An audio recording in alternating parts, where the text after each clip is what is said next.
Our next candidate is David Esrati. Am I saying that right? All right. Is a first-generation American born in Salina, Ohio, and raised in Cleveland Heights. He graduated from Cleveland Heights High School in 1980, entered the U.S. Army in 1981, and served with the 7th Special Forces Group at Fort Bragg, and then the 11th Special Forces Group in Jamestown, Ohio, as a reservist. David is a Wright State University graduate. He has a BSB in marketing. He runs an influential and well-read political blog, which is www.esrati.com, that he has been publishing since 2005. He started the first for-profit neighborhood development corporation, South Park Social Capital. Served as president 2 terms on this historic South Park Incorporated. Been named one of Dayton's 40 under 40 by the Dayton Business Journal. Served as unofficial Big Brother since 1988 to an inner city youth. He also coaches hockey. He is the co-founder of a leading organization for veteran-owned businesses in Southwest Ohio. He is currently the commanding officer of that organization. He runs a well-respected and award-winning ad agency, The Next Wave. He teaches a seminar, a websiteology monthly, that introduces business to using open source tools to manage their websites themselves. He also has been a speaker at many professional conferences on using the website efficiently. Ladies and gentlemen, David Esrati.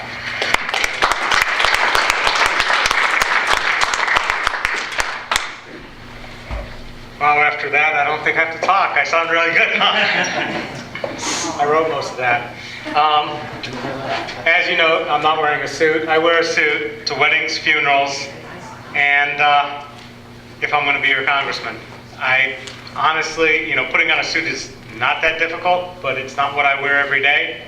And I'm here to talk to you person to person and feel comfortable. I have to agree with Mr. Anderson. Mike Turner has a terrible voting record.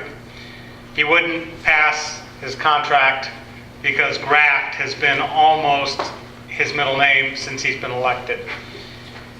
I happen to have known Mike Turner from the very start. We both ran for mayor of the city of Dayton at the same time. I was a young whippersnapper above the age of Brian at the time. And the current mayor took me outside and tried to beat me up when I asked where the money was coming for his campaign. He had raised $28,000. That was unheard of in that day, to run for mayor. People confused the 2 of us, Turner and myself, and it was kind of odd because I'm not anything like him. But we've had a long-running feud, and I can tell you this.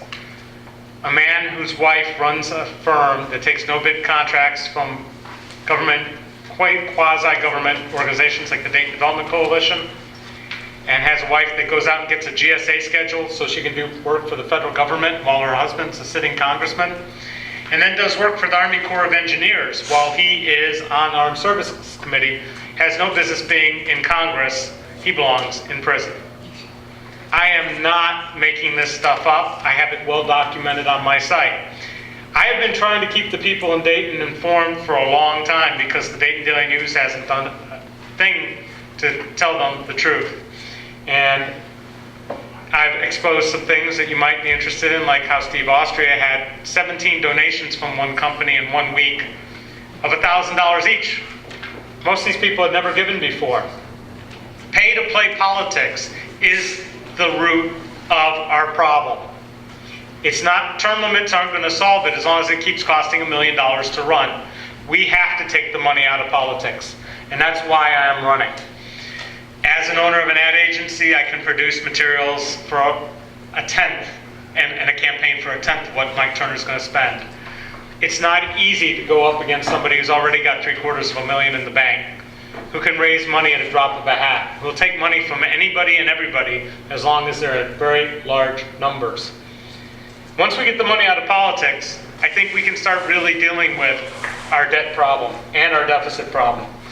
I don't think we can deal with it with somebody like Mike Turner, who believes in spending money on every military program that comes along and supporting things like the C-27, which even the Department of Defense said they didn't want. He's also a big fan of keeping a huge nuclear arsenal. I'm sorry, I don't really believe nuclear arms work anymore. I don't think I want them to work. I don't think we need a huge stockpile to blow the world up, but Mike Turner does. It's insane to keep spending money on things that don't work. 12 aircraft carriers when we saw in the Falklands that one Exocet missile takes it out. But more than anything, we need jobs in this country. And as a small business owner who has a payroll and has employees, I can tell you the federal government has done nothing to make it easy for small business owners to work. Our tax collection system is a mess.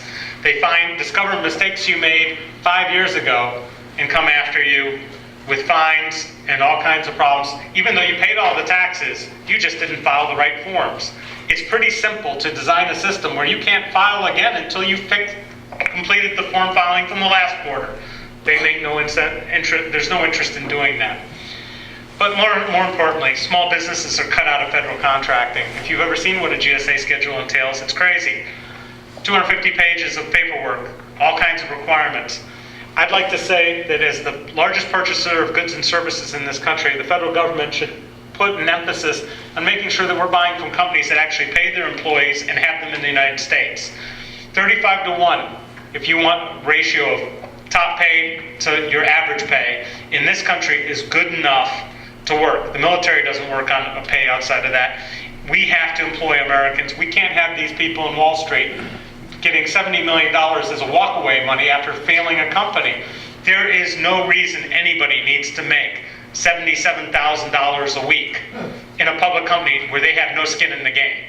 We have to change things, and the federal government can choose to spend our money with people that want to employ our people and pay them well, and that's what I want to do. I'm done. I'm David Esrati. Thank you very much for your time, and I appreciate all of you being here.